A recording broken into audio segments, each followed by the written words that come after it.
Hello everyone, and welcome back to the Fluctus channel. It's a fresh morning in northern Burundi, and just outside Kayanza City, local farmers have set up along the roadside offering their farm produce. But the highlight of their produce are bananas, which have been purchased in bulk quantities by a few cyclists of Burundi. They secure multiple stalks of bananas behind their bicycles, fastening them tightly with rubber straps, knowing that a rough ride lies ahead. The load can be as heavy as 250 pounds, but the cyclists of Burundi have a risky yet efficient way to make this transport job easier, and that's hitching a ride.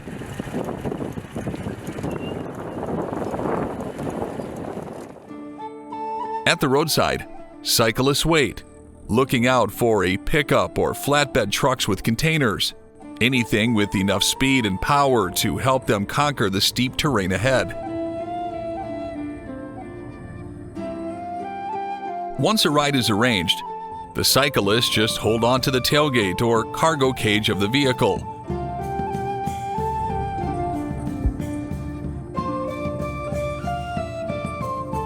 Traveling at speeds of 25 to 30 miles an hour, the cyclists of Burundi must grip the hitched vehicle tightly with one hand while using the other hand to steady their bicycles along the steep, winding roads.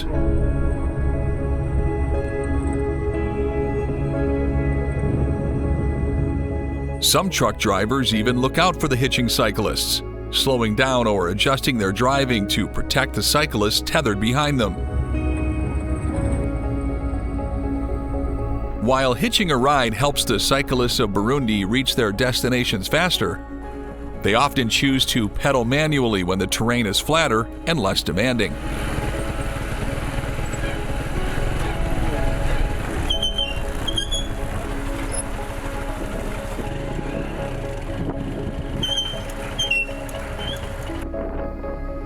However, it may seem like a clever idea, but hitching a ride comes with significant risks.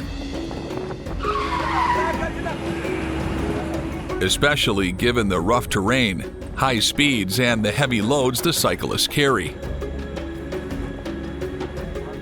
Moreover, it's not entirely legal in the region, so those who do it must constantly stay alert for the police patrolling in the region. Once the cyclists reach the local market, they sell their bananas or other farm produce to street vendors, making their exhausting journey worthwhile.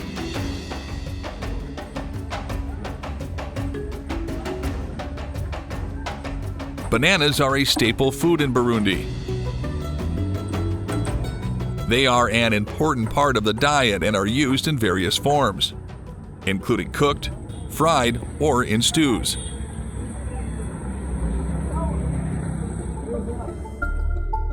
As a result, transporting bananas, despite the significant risks involved, can certainly be profitable for cyclists. Also, besides bananas, these cyclists can also carry firewood, bricks, and other household goods, proving to be indispensable.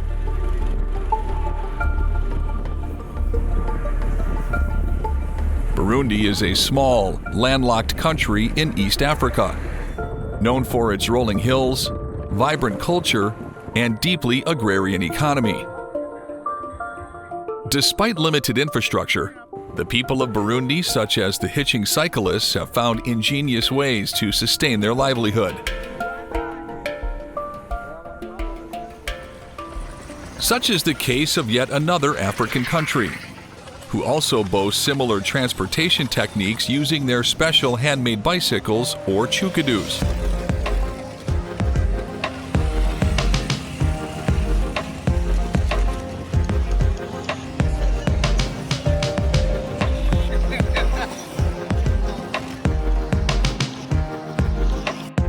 Welcome to the Democratic Republic of Congo, where the culture of the chukudu runs deep in Congolese cities like Goma.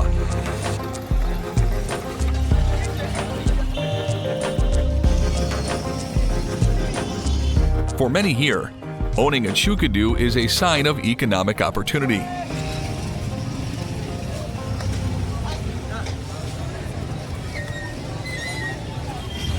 Riders use them to haul several types of goods, navigating markets and busy streets.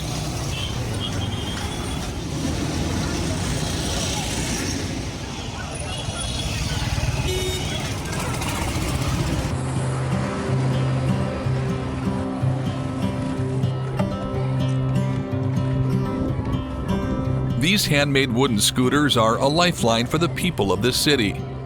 And behind each one is the skilled labor of artisans like Bokaza Denise. With a machete in hand and years of experience, Bokaza shapes the chukudu from solid wood.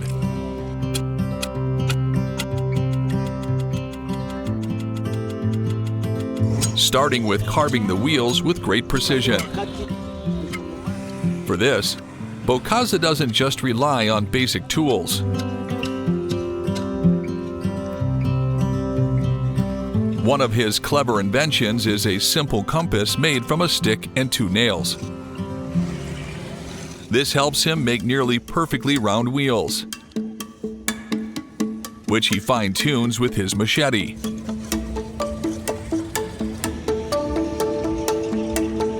To get the right wheel width, he uses a chukudu frame and adjusts the back wheel until it fits just right, making sure it will match the rest of the scooter.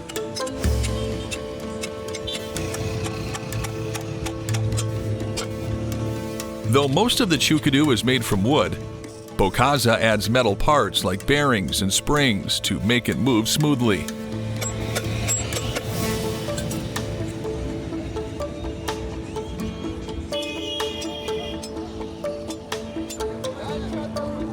He also wraps the wheels in rubber from old tires for better grip and durability.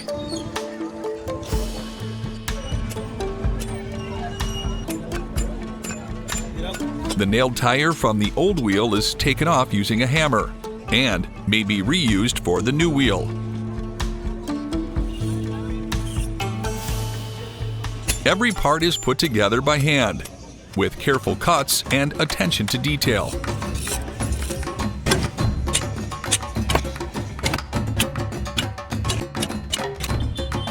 However, Bokaza isn't the only one who does this work. He has a small team that helps him and learns the trade along the way.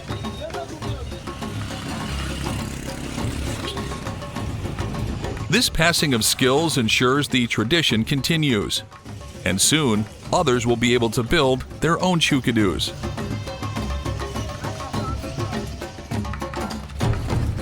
Once the pieces are ready, the chukudu comes together. An oversized wooden scooter with a platform in the middle to carry heavy loads.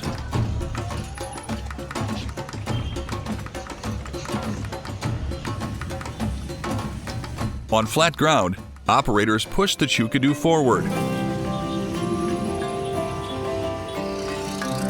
On slopes, they stand on the platform and let gravity take over.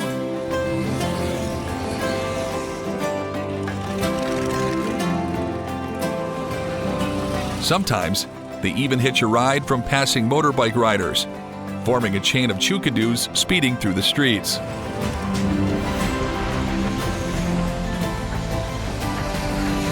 In places like Goma, where roads and resources are limited, the chukudu isn't just transportation, it's a solution.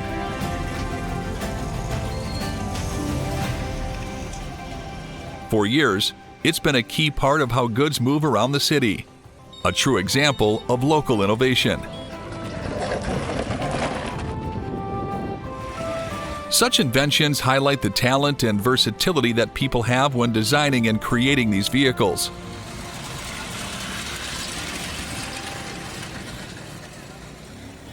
Such ingenuity is also demonstrated in the Philippines, where in certain regions, improvised vehicles called karatins are built to provide a solution to local communities. Often seen in urban and semi-rural regions, Such traditional hand carts made from scrap wood or metal are a simple and cheap solution for transporting goods around cities, or taking them to rural communities in provinces like Pampanga and Laguna.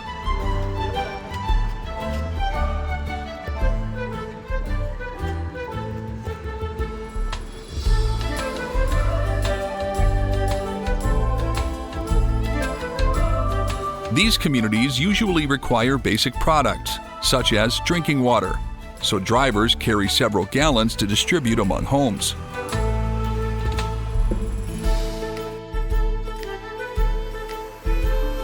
In addition to being manually operated, an important aspect of the Keratin's mobility is that its operators strap it to the back of buses or trucks to be pulled along the roads.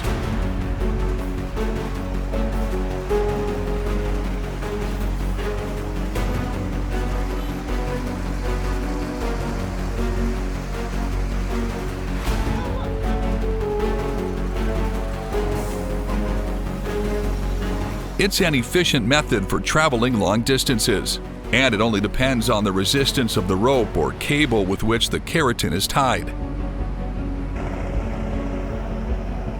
This rope is quickly hooked by the operators as the vehicles are moving. Their experience has allowed these maneuvers to be as smooth as possible.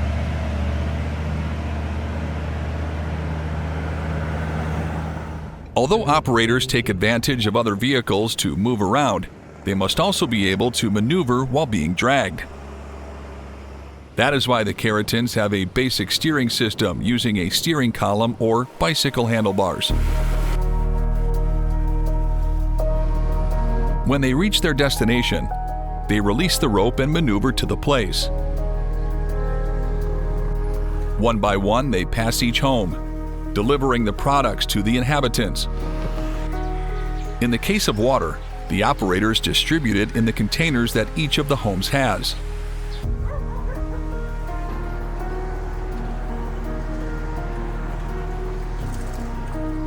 Once they have distributed all of the products in the area, the operators look for a new truck to hook up and repeat the process.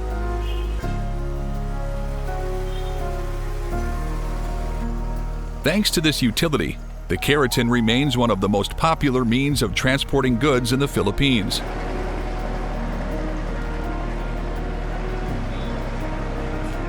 Being made only with reused materials, it highlights the resourcefulness of people when adapting to limited resources.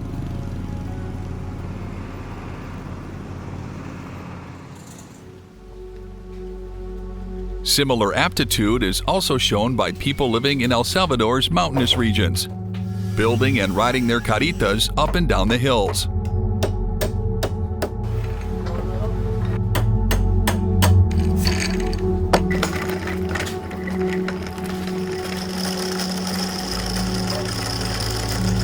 While El Salvadorian highlands demonstrate the rich beauty of nature, this region also signifies a place of livelihood for lumberjacks like Miguelín de la Torre, who works in these elevated areas in his carita.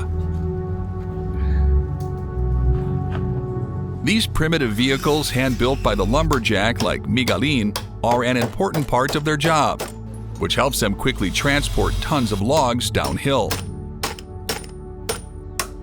The cart building process does not employ any sophisticated equipment or complex tools. The job gets done just by using a disc saw to cut the logs and nails to fix the joints.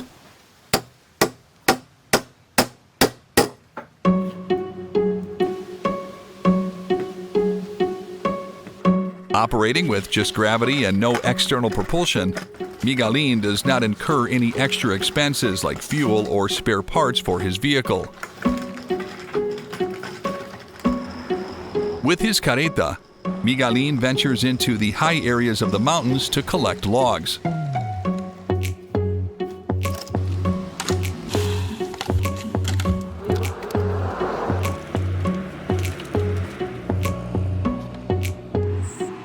Each cart typically carries 2 people, one to steer and the other to manage the load and help brake.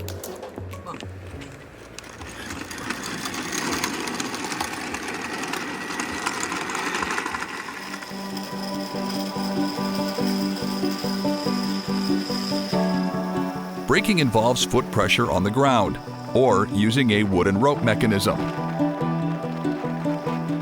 The goods are usually tied down with ropes or stacked within wooden frames.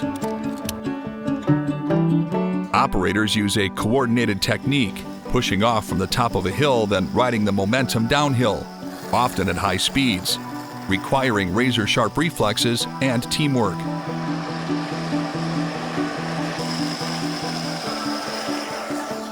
Miguelin shares how these inventions are a vital part of his livelihood. Without them, carrying logs manually would be time-consuming and dangerous. Sí, los carritos esos se empezaron a inventar a través de los transportes. En los tiempos que nosotros nos criamos no existían tanto vehículo como ahora, y entonces fue cuando fue la necesidad de empezar a trabajar con eso para jalar leña, para jalar agua, para todo eso. Incluso se usan en la línea abandonada del ferrocarril y todo eso. Así es la cuestión, así es como tiene el principio, que para dar el medio de transporte, para la leña, para el agua. The gravity cart, or carretas, not only saves time but also increases the quantity of wood transported in a single day.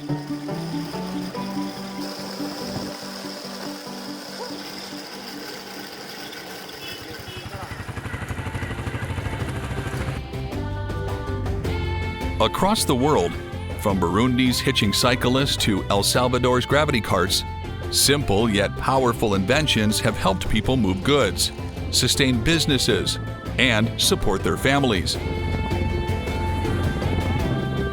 Though born of necessity, these vehicles represent a shared human trait: the relentless drive to adapt, create, and survive.